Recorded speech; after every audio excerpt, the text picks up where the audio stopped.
All right, so look who I found, the father of Black Panther himself. Thank you. Is it the first time in Ghana? First time in Ghana. How does it feel to be here? Absolutely incredible. We carry the history of Ghana as it was the first of the African countries to gain its independence in 1957. And there was a beautiful statement that Kwame Nkrumah made then. He said, until all Africa is free, all Africa will never be free. And in 1994, when Nelson Mandela was inaugurated as the first democratically elected president of South Africa, that dream was completed.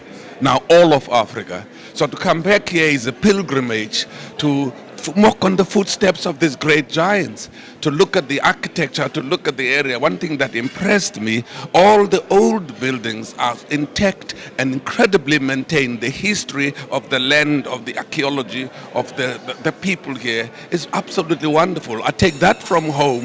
In fact, I'm going to tell the Minister of Housing, no more demolishing buildings for modern flats and accommodation.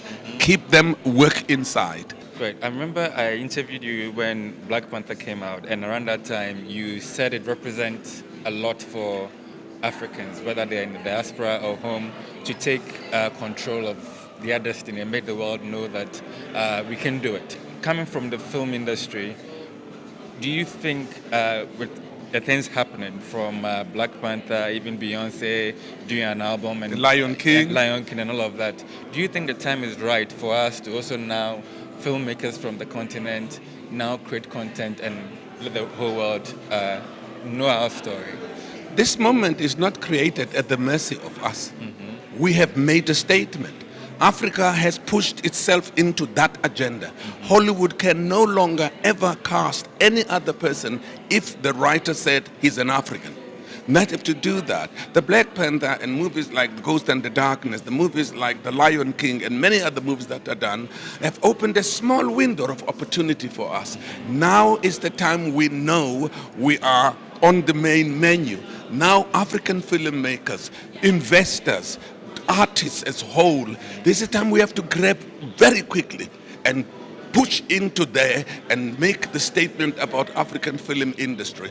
The greatest stories ever told are on this continent. This continent is the origin of mankind and humankind. Therefore, we can tell those stories.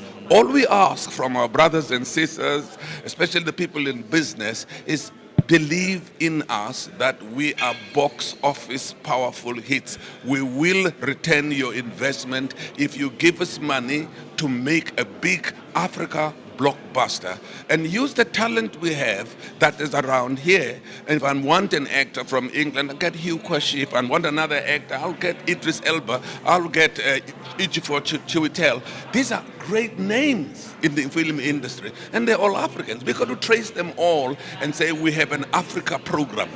Be together with us. The Black Panther has shown that an African story with all Africans almost as leads and telling the story has made over $2 billion. The Lion King also has the majority of African artists in it and Africans in the diaspora. It's already exceeded $1 billion. It means we now, the thing, we now, the going sort of thing in the film industry. It's time now, Africa says, I have a story to tell, and I have a budget to tell it magnificently. Right. Enjoy your stay in Ghana. If you haven't had any food, Ghanaian food yet, I recommend you do fufu, wache while you're here. I am. I'm quite a lover of eating the dishes without being able to make them. Enjoy. Thank you. Thank you very much.